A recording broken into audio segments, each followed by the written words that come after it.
Welcome to episode 595 of the Entertainment 2.0 podcast, brought to you by thedigitalmediazone.com. I'm Josh Pollard.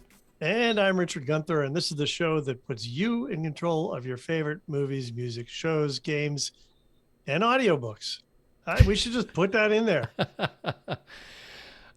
We could. We don't typically have audiobook news. We just talk about the audiobooks that we're reading. That's a good point. Okay. Yeah. I mean, it's there if like Spotify starts doing audiobooks, which we have actually talked about before. True. So, but that's, yeah, I guess that would work. Anyway, right. We've got listener feedback this week. It was sent in to us at our email address, which is entertainment20@thedigitalmediazone.com. And this one is from Rob W. He said, I just wanted to give a periodic reminder for people using or considering Xbox Game Pass. Don't forget about Microsoft reward points. I've been a Game Pass user for years and haven't had to put out any money to date from cashing in Microsoft reward points. These are earned from performing activities like searching on Bing, participating in quizzes, and completing quests on Xbox. Bing makes it super easy from their homepage to scroll through the top stories for the day, and I make it part of my daily morning routine. I easily earn 12,000 plus points a month, sacrificing a few minutes per day, and it saves me a $15 a month subscription fee.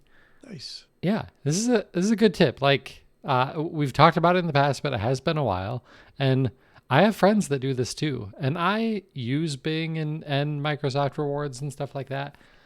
I'm not as diligent as people like Rob, though. It does take some effort to get enough points a month to pay for an entire Xbox Game Pass Ultimate subscription, but it can be done with a little bit of diligence. So thank you to that. Thank you to Rob for that reminder. He also continues with, also, I wanted to get your guys' thoughts on primarily prestige versus primarily entertaining streaming services. By this I mean, I find myself watching services like HBO and Apple TV Plus for a few high-quality shows each year. But I find multiple throwaway shows and movies that entertain me each month on Netflix. I'm also finding that as I get older, I don't really enjoy a constant stream of heavy think pieces, and lots of times when I have a free minute away from work and the family, I just want to watch cool car chases or Keanu own a small army's worth of people.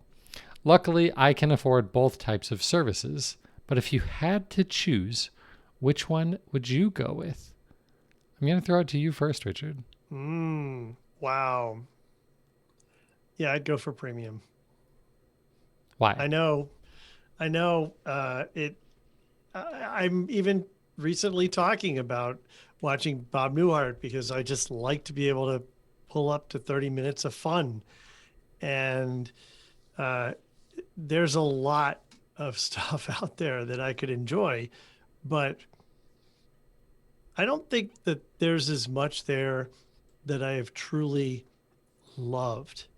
Like series like Ted Lasso and Game of Thrones and I can't even name all the things that I've seen and enjoyed on premium services. I think I would consider Paramount Plus a premium service. So Star Trek Strange New Worlds, one of my favorite Star Trek series ever. There's a lot of really good premium content that I love. And yeah, you have to pay attention to it. And that's just kind of one of the things. What would I do for the other stuff? I don't know. Probably watch those stupid free to play with ads services that are out there, a dime a dozen. I kind of expected you to go the other way on this, so which would have left us split, because what's probably not surprising is that I would also go the same direction, because I don't watch much, and when I do, I want it to be the really good stuff, like Ted Lasso and things like that. Although, as I was reading through this question really a couple of times as I was preparing for the notes, I also thought about the rest of my family, and well, really just my wife Jen. And my wife Jen would be the complete opposite. Like, she is rewatching The Good Place for like the third or fourth time, because she specifically doesn't want all of the thought pieces, as Rob calls them. She just wants to relax and laugh a little. And yeah. So there you go.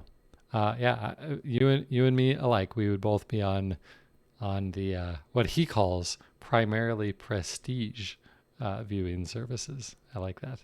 Yeah. It's kind of unfortunate. Like, you know, maybe the answer there, if you can't really decide on one, is Netflix, though. Because Netflix, while they don't have as much of the great stuff as some of the other services seem to now, they do still have some good ones, right? Like, Right. they still have Stranger Things and Stranger things like Things, that. The Crown. I mean, Right. there are a lot of big ticket items that they've put money into for sure. Yeah. Yeah.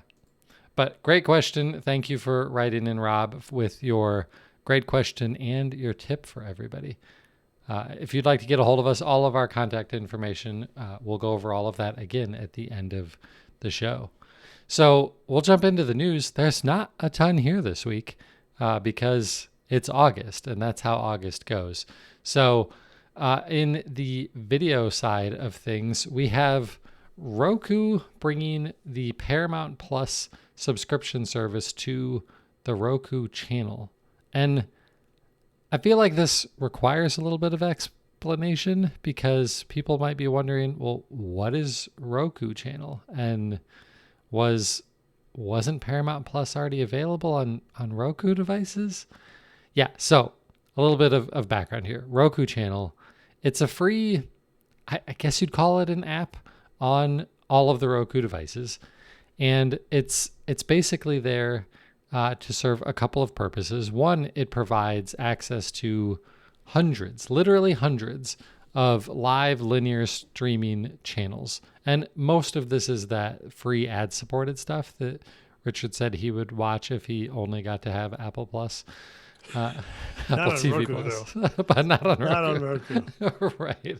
So it's that sort of content, but it also, this is the cooler part of the Roku channel, is it does allow users to go into this one place and subscribe to premium services through one nice management user interface, and to then be billed for all of them together. So kind of a nice feature, maybe, if you're looking for that sort of thing. Some people like that simplified billing process. And so what's happening here is now, through the Roku channel, you can subscribe to Paramount Plus, and it means that all of that Paramount Plus content shows up in the Roku channel guide.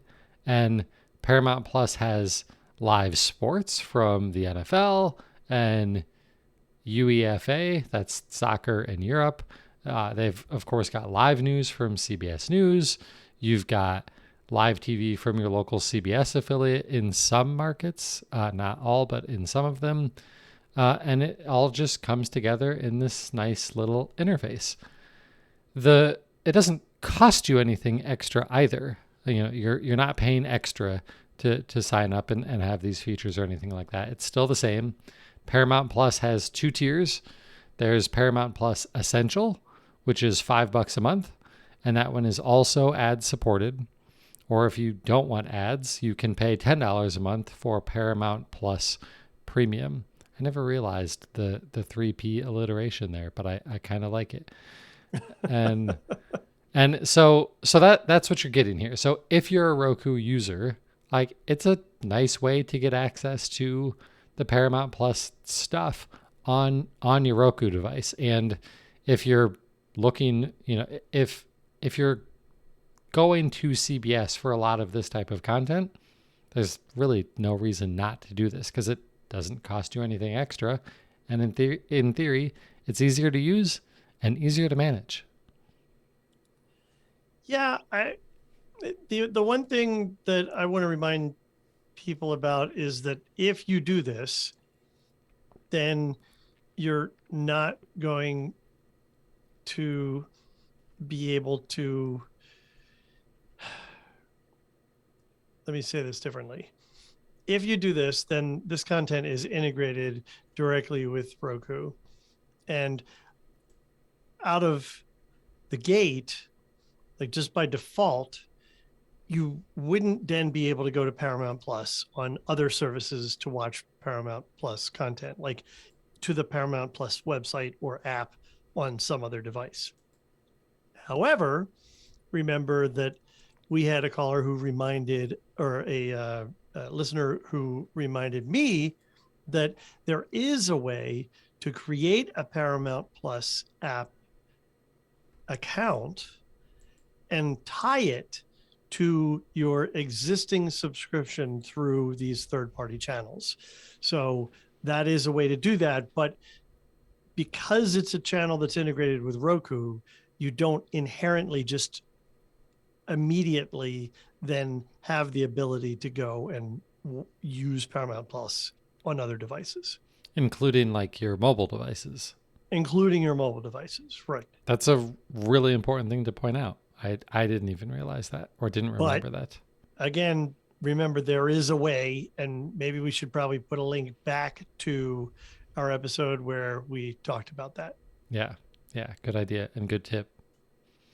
And that's it for our video news. So on to our audio news. Like I said, this could be a short episode. Although I haven't looked at what Richard's been watching in his entertainment center, so that could lengthen things. We'll see. Just kidding. So, as is fairly common, our audio news this week is centered around Spotify, and the story kind of bugged me a little bit when I first started reading it. So, the press is using this as an opportunity to make fun of Spotify, and fine, it's fine, it's fair, but it also seemed weird. So here's what's going on. Spotify has apparently, this is the part that I didn't fully realize, and a lot of the articles that I read about this were either incorrect or not entirely correct in describing. In the different ways that you can listen to audio in Spotify. So that's albums, that's artist pages, that's playlists that you've made, playlists that they've made specifically for you, playlists that they've made for genres of music, all of that. There are kind of different ways that you can play them in specifically in the mobile apps. There's a big giant green play button at the top of the screen in all of these cases, or you can just tap on one of the songs.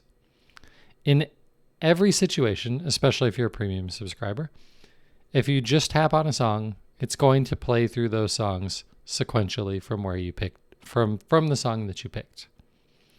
The confusing thing is, in some cases, that play button is also a play shuffle button. And by that, I mean, if you press play, it does not start with song one. It starts with some random song and then shuffles all of the playback. And does it say play shuffle or does it say play? It is a green play button with a shuffle icon in the corner. So it's not like it's hidden from you. But it might seem a little bit weird. And like I said, you can get around it by just tapping the first song in the list if you really want to play it in order. So some content in that's some collections of content, yes, whatever they are, albums or playlists or what have you, have normal play buttons. Mm-hmm. And some of them have only play buttons that shuffle. Correct. And the part that I thought a lot of the other places didn't do the greatest job explaining is where it is that you get the shuffle played button. And like they described it as albums and playlist, which is practically everything. And I opened up the Spotify app on my Android phone and on my iPad and could not duplicate this at all. If you open an album, it definitely doesn't do that. If you open a playlist that you made, it definitely doesn't do that. If you open up a playlist that they made for you, like your daily mix playlist, it doesn't, it's just a play button. That's it. The only time that I could see these play with shuffle buttons is when I would open up like their genre playlist and stuff like that. So it's not super common depending on your usage for Spotify. Now, all of that is background because we haven't even gotten to the news here. The news here, and this is tiny, is they're making it so that on those types of playlist where they would give you the play shuffled button, they're going to give you two buttons instead, a play button and a shuffle button, and that's it. Now that's part of the news. The other part of the news is they're only going to give these two dedicated buttons to premium subscribers, and a lot of people are obviously using this as an example to be mad at Spotify. Like, how could they charge you for a play button? That's ridiculous. And that's the track that most of the media seems to be taking. They're charging you for a play button. How insane is that? Okay, so talk me out of that insanity, because that's where my head goes. Because I don't think they're charging you for a play button. I don't think that they're actually thinking that this feature is going to convert any free subscribers into paid subscribers. Because the thing is, if you're a free subscriber, your experience is already pretty different. You can't just go and listen to whatever you want. A lot of that experience is shuffled, and of course it has ads and all of that other stuff. So if you're just listening to their generated playlist and all that stuff anyway, like, listening to it sequentially isn't really any different than listening to it shuffled anyway, because it's a bunch of stuff they threw in a playlist that you didn't make. So the order wasn't up to you anyway. Got it. Okay. That makes sense. It is kind of weird that there was this play only only in a shuffled capacity thing before, and I guess the thing now is that they're just going to separate those out. Is that basically what you're saying? Yeah. There will be a little shuffle button next to the play button that will do the play shuffled option, or you can just press play and it'll start at the first track and play sequentially.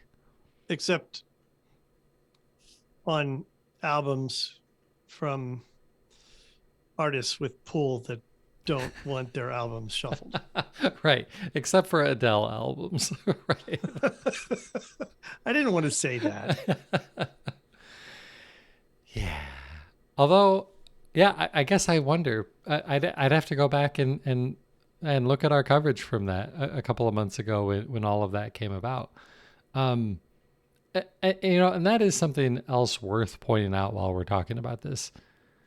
Even if it's a situation where it didn't have the weird play shuffled button, there's still a shuffle button, like in the playback controls section. Mm-hmm. If you want to shuffle your playback anywhere, you can, I think, unless Adele ruined that for everybody. Maybe she only ruined it on her albums. I don't remember. And I'm really joking there, because as when we did talk about that, I believe my opinion was like, yeah, I do almost always listen to albums sequentially, but I'm also not a purist about this. Like, I don't really care that much. So yeah, I was the one that was kind of passionate about removing user control. But what, you passionate about something like right, something from a user experience perspective? Right, exactly. Shocking.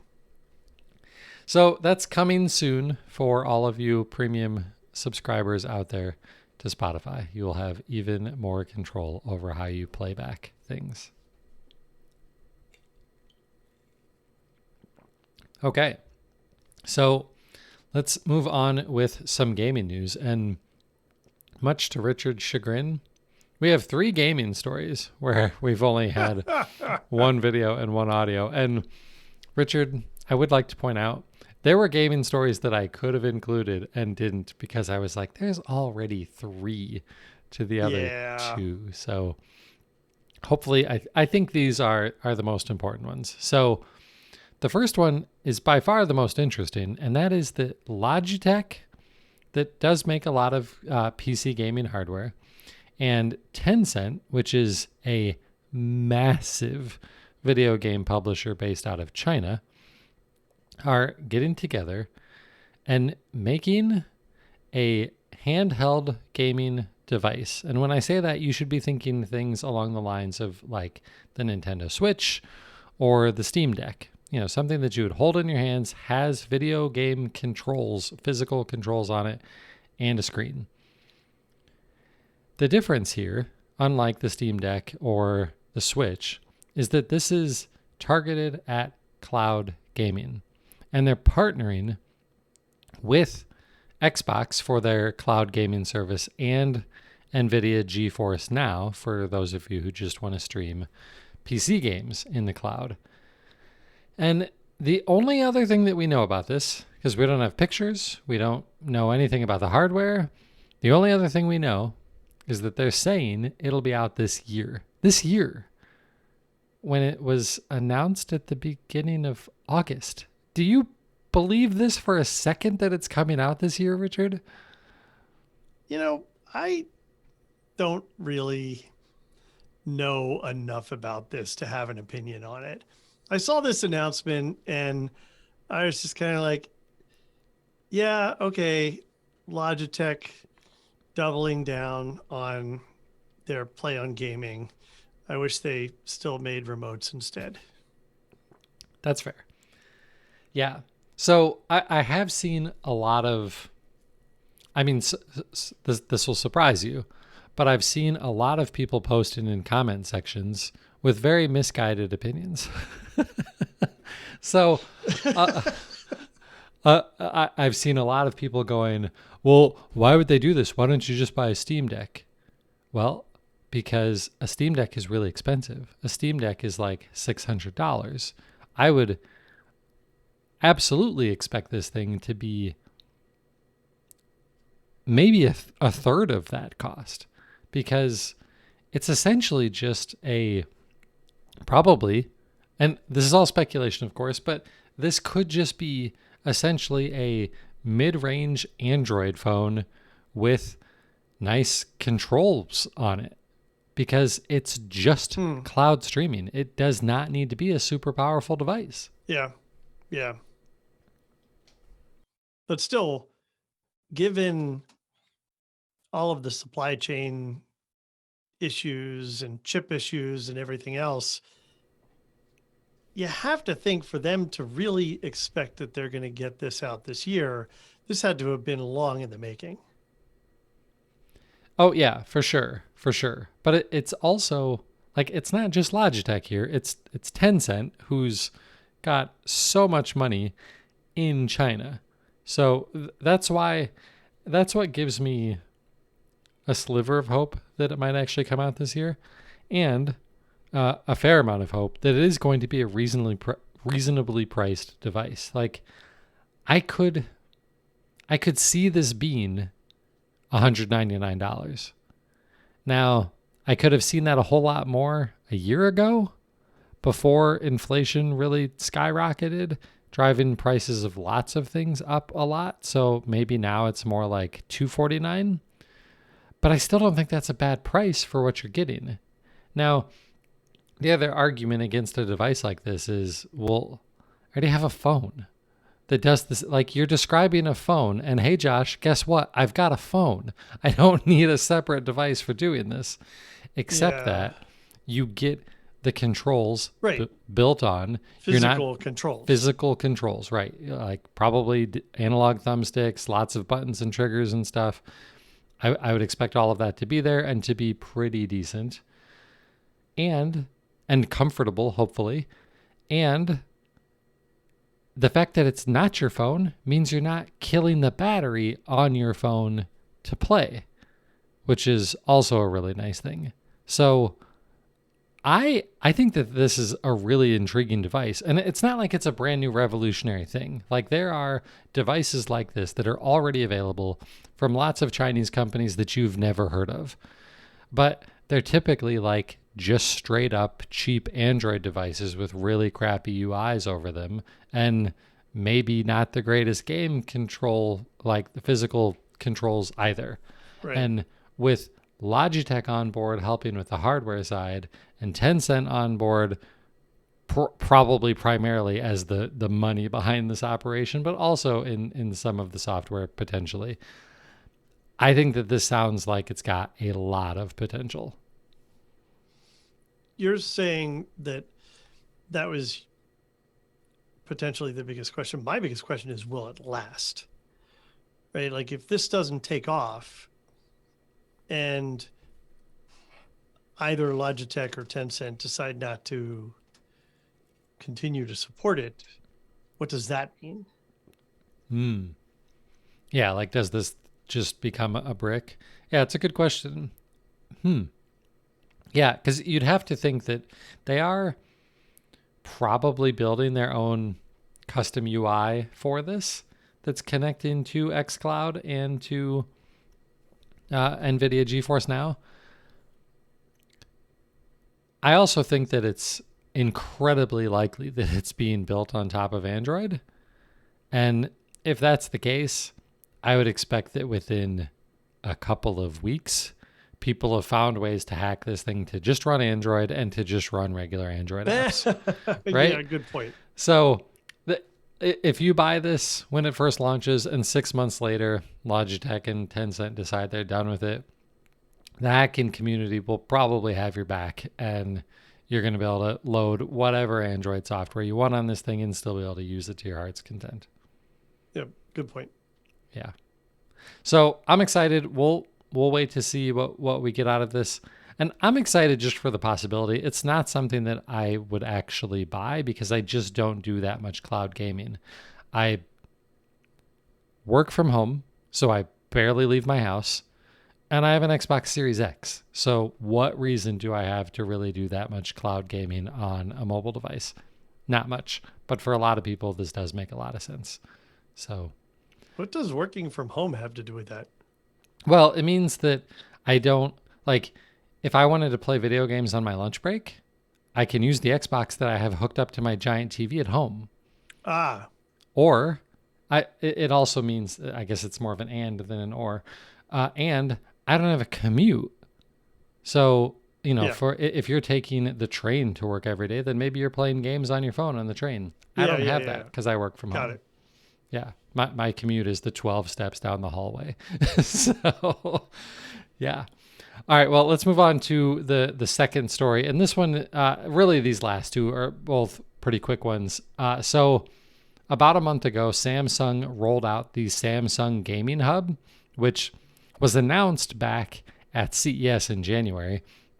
It's just a set of software on their 2022 TVs and some of their gaming monitors that gives you access to game streaming, like we just talked about on this device that's coming from Logitech, but directly through your TV, where you don't need an Xbox or a PlayStation. You don't need anything but a controller and the software that's built into your Samsung TV.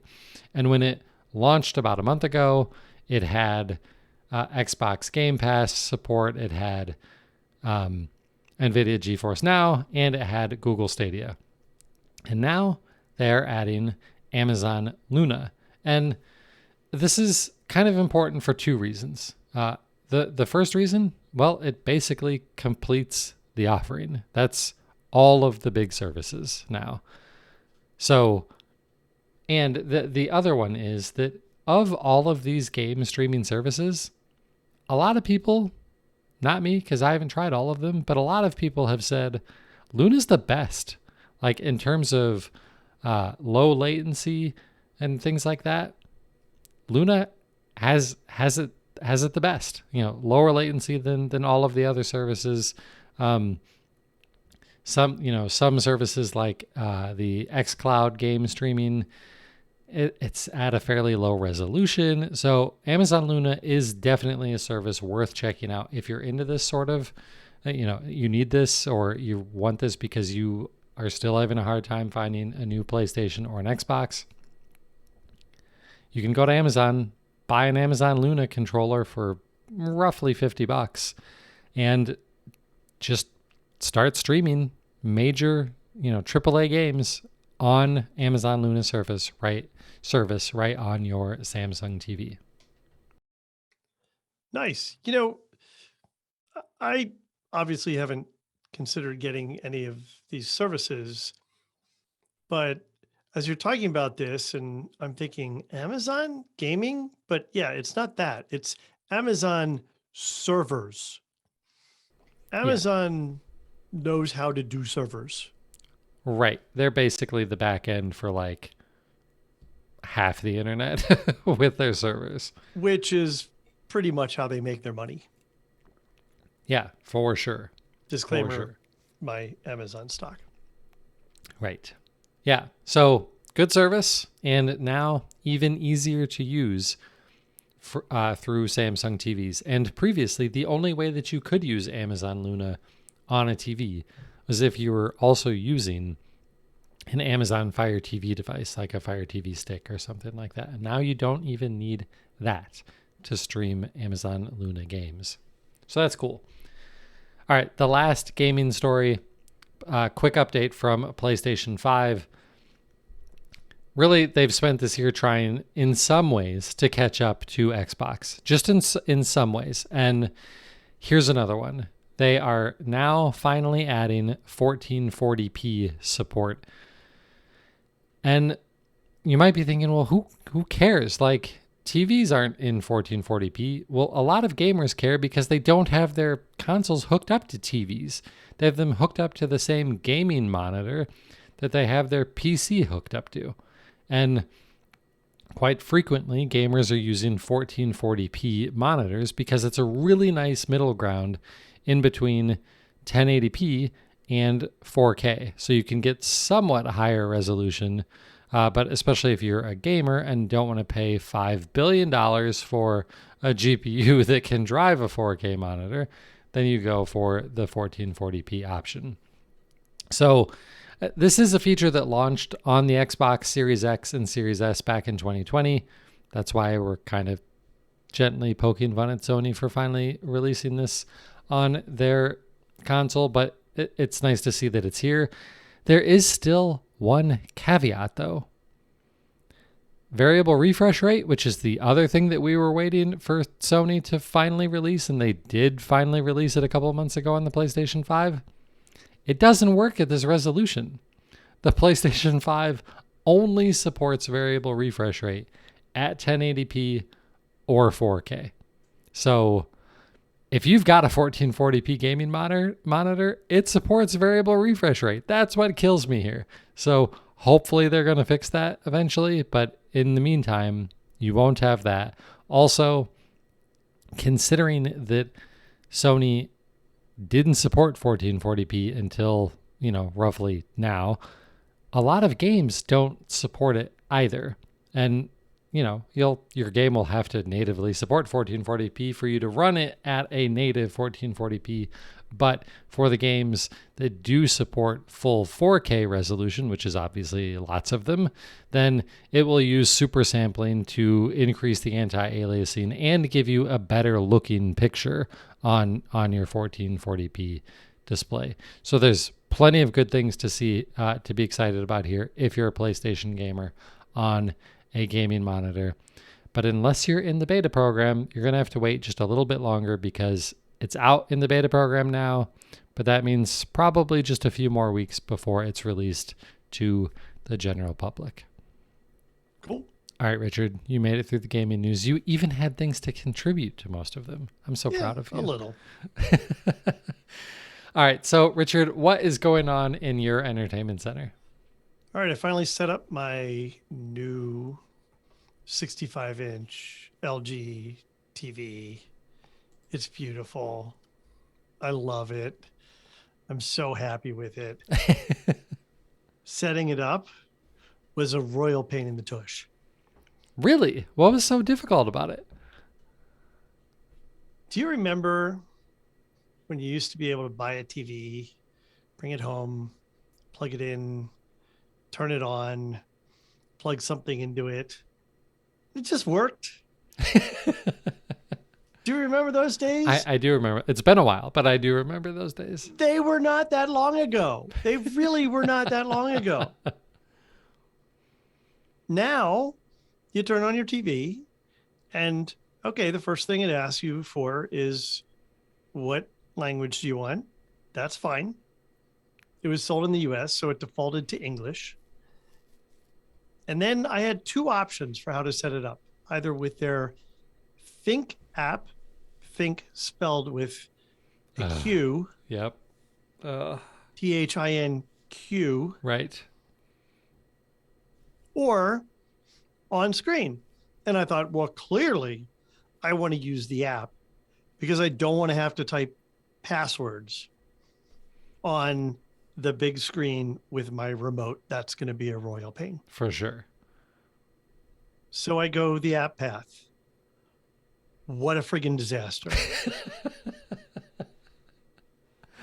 I I mean, the first thing it asked me to do is I have to create an account. Okay. I try to create an account the first time it fails.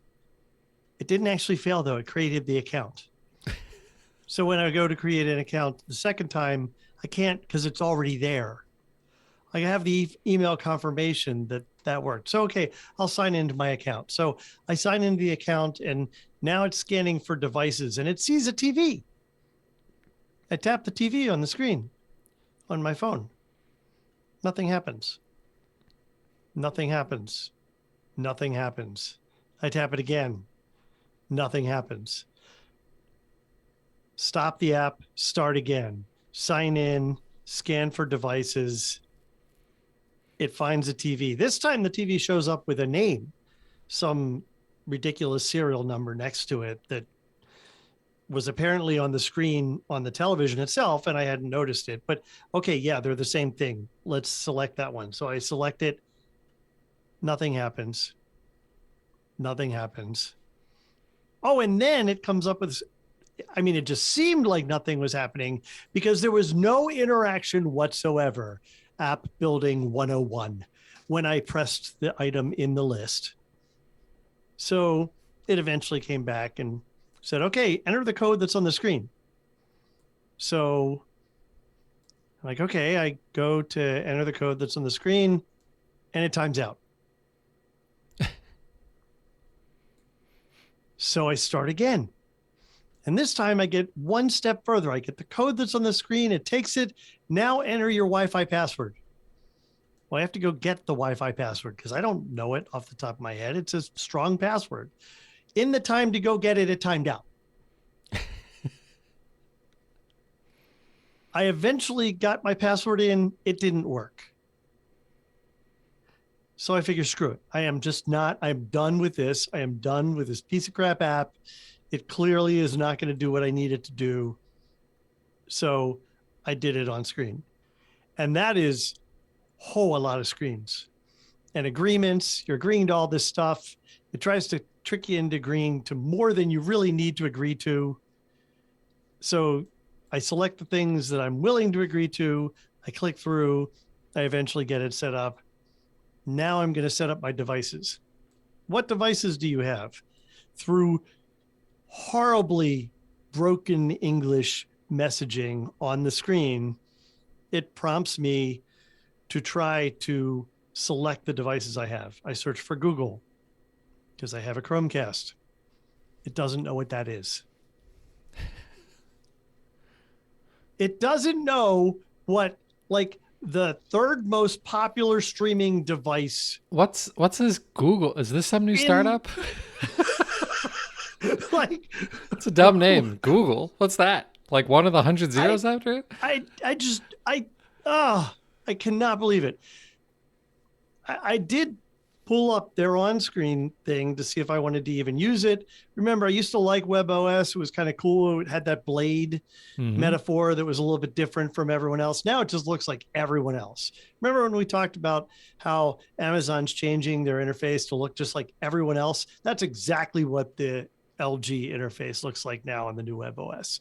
Looks like everyone else. So not really interested in that.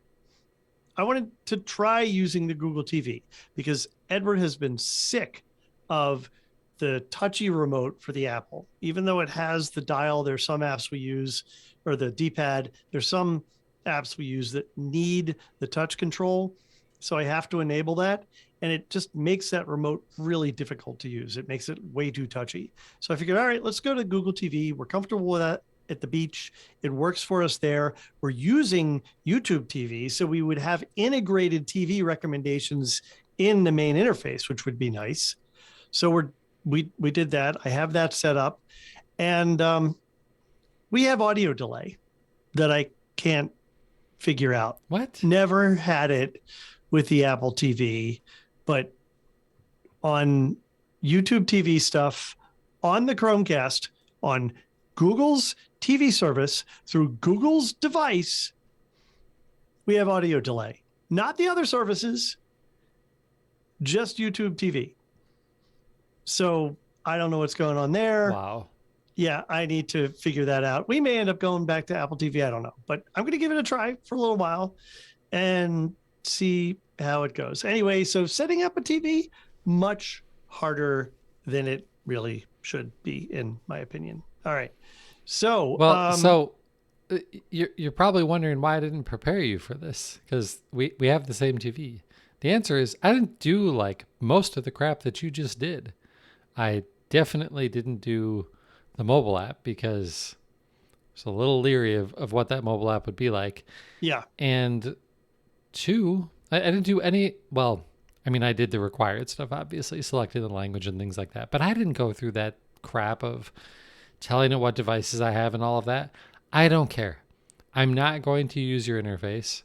I am going to select between inputs for my NVIDIA Shield, my Xbox, and my Switch. And that's it. And I'm going to program my my Harmony remote to do all of that for me anyway. So I didn't do any of that stuff. yeah. I mean, it seemed like there was some stuff that I needed to do. Like I needed to set the audio so that it didn't come out of the speakers. I did have to Because do that. Yeah. for some reason, it wants to default to having the audio come out of both the speakers and my connected ARC soundbar. I don't know why that is, Hmm. but yeah, that was weird. And then I I forget what else I needed to set up. There was I needed just picture stuff and general things like that. And I wanted to get other stuff out of the way. Like I wanted to turn off a bunch of things. I wanted to turn off like updates and stuff like that. So I don't know. It's a hassle. At least the remote on this TV is better than the one that I had. It doesn't by default want to work as a gyroscope. Like you kind of have to put it into that gyroscope mode when you're using it, which is nice. Um, yeah, but I won't be using the remote. We're going to be using the tiny little remote that comes with Google TV, and hopefully that will work for us. Okay. All right. So with this, we have been watching some TV. I have still been watching For All Mankind season 3. I watched the most recent episode of that this week. I am almost finished rewatching Westworld season 3 in preparation to start watching season 4, which is well underway. Watched a couple more episodes of the Bob Newhart Show. I should really say fell asleep to a couple episodes of the Bob Newhart Show because that's the last thing that I watch at the end of the night. If I'm not quite tired yet. I can get 23 minutes in. Apparently, I'm not always right on that. Sometimes I can't really get those 23 minutes in. And then have been keeping up with Big Brother. We have been watching What We Do in the Shadows, season 4. It's been very funny this season. And we had guests this past weekend who have been trying to get us to watch a show on Hulu called The Great. I think I talked about this before.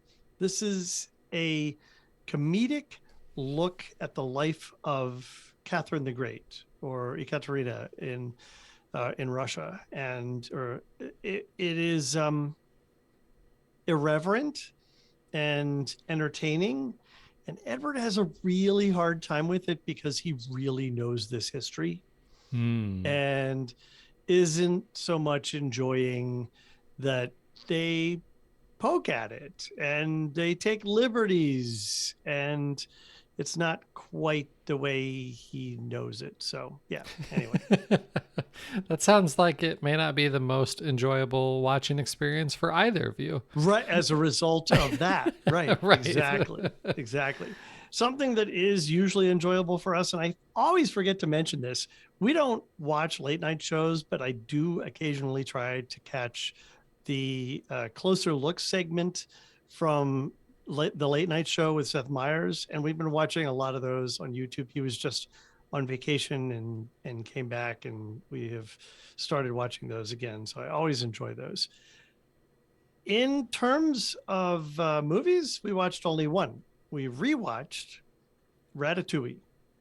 I don't know why, but I love that film. It was a lot of fun, and I'm always happy to watch it. I've seen it probably half a dozen times. And then audiobooks. I mentioned audiobooks because I have been listening to a bunch because I'm caught up in all of my podcasts. So that's left me with some extra time. I finished In the Plex, the story about Google. It was really good. Now, that book was written about 10 years ago. Hmm. So it ends before a lot of stuff happens. It ends right as they're launching, and I don't know that they even really identified the final name of it, Google Plus. Oh, wow. And we all know how that went. Right. So I'm curious if there will be a follow up book, but it was good. I really enjoyed it. Also, listened to a fairly short story called The Alchemist. It was written, I believe, by, I want to say, a Portuguese author about 30 some years ago. It's an interesting story. I would call it an allegory. It's a good story, and it was read by Jeremy Irons, who has an amazing voice. So it was enjoyable to listen to. And finally, I listened to the one book that I haven't listened to or read from Andy Weir yet, Artemis. And everyone was right. It's good. It's not as good as The Martian. Which means that it's also not as good as. Oh, Why am it's I blanking on the name of the new absolutely one? not as good as Project Hail Mary, because I Project think that Heaven. was probably even better than The Martian if I were to Yeah, rate those. I agree. But it's good, and it's read by Rosario Dawson, who does an amazing job. And I would probably listen to pretty much anything else she does. So I need to see what else she's reading on Audible. Yeah, her name sounds familiar. What else is she known for? She's been in a ton of stuff. She was a supporting character. Oh my god, I'm gonna go like dead and not be able to name anything. You should IMDb this while I'm struggling here. But she was in a Marvel series where she played with the blind superhero. She was like a supporting character in that. Hmm. Um, she played a small role in the Mandalorian in the most recent Oh, season, like season two, right? season two. Yep. Yes. Yeah. Yeah. Yeah. Yep. Yeah. She's. She's you would recognize her as soon as you see her. She's been in a good amount of stuff, and she was a phenomenal reader. Nice. Yeah, Nice. yeah. So that was a lot. That was me. How short is your list? No, let me ask this question differently. Anything new on your list this week, Josh? No, but I promise there will be next week. Okay. Um, no, we were camping this weekend, so that's my excuse. Not a whole lot of media consumption happening other than listening to podcast while setting up and tearing down the tent. Yeah, so the very small amount of free time that I had for media consumption over the last week was NHL, not surprising, and my normal crew of 4 people that I regularly play games with, we were down a person. So we were going to actually I guess that's not true. I do have a new one, but I haven't played it a ton. I did check out Multiverses, and that's the game that I was hoping to play with my normal group of 4 guys to play with. But one of them couldn't make it, and it's really a 2 or 4 player game, and we had 3 people, so we just played Call of Duty. But I did play maybe half hour, 45 minutes of Multiverses. Multiverses is a Super Smash Brothers clone made by Warner Brothers. So it's a simple 2D platforming beat 'em up game where you're just trying to knock the other characters off the edge of the platform. And but instead of Nintendo characters like in Super Smash Brothers, it's Warner Brothers characters. So Superman is in there, Batman is in there, Wonder Woman is in there, Shaggy and Velma from Scooby Doo. Oh yeah, Are I think in you there. mentioned that last week. Did I? Well, I hadn't actually played it yet, I don't think. And then there's a few other like Warner Brothers characters and stuff too. Here's the problem. I don't give a crap about any of these characters. Like, I'm not into DC Comics. Uh, Wonder Woman is the only character, whatever, in this game that I have any amount of interest in. Right. But it is, from what I can tell, and I am not a Super Smash Brothers expert. I haven't actually played a Smash Brothers game for more than 10 minutes since the original version was released on the Nintendo 64, which was like 1998 or something like that. So I'm not an expert in these games, but this game seems really well done. But again, I'm not an expert, and I've only played for like a half an hour or so. But it's free to play. You might end up hating the model that they use for free to play, because that does mean that like they only make some of the characters available unless you've paid for them to unlock them and stuff like that, and it changes who's available from day to day. So I'm sure there's lots of very upset people out there about that. But overall, it does seem like a pretty good game. And it's at least on Xbox and PlayStation. It's probably not on Switch, but so it's at least cross-platform and supports cross-platform play. So if your friends have a different, they're on PlayStation, you're on Xbox, you can still play this together. Cool. So, And what's the name of that again? Multiverses. Multiverses. So you would think that that's like multiverse, like Doctor Strange and the Multiverse of Right. Madness or whatever, but it's versus like in the sporting term. Like, Versus. yeah. VERSUS. SUS, right? Yeah, but it's all one word. Yeah, but I will be watching. I won't tell you what they are, especially in case they don't happen. But over the next couple of days, I have plans to watch a classic movie that I've never seen. That'll probably horrify you that I've never seen it, and a brand new movie in theaters. Wow. Awesome. Yeah. So next week I will have some more things to talk about. Probably not any games because I'm going to be gone for the weekend again. So there you go. All right. Okay. Well, that's it for what's going on in our entertainment centers. If you'd like to get a hold of us, you can do that in a bunch of different ways. We're on Twitter. Richard is at Richard Gunther. I'm at Josh Pollard, and the website is at DigiMediaZone. And you can head on over to the website to find all of that contact information and find all of the show notes for the show, where we have links to everything that we talked about.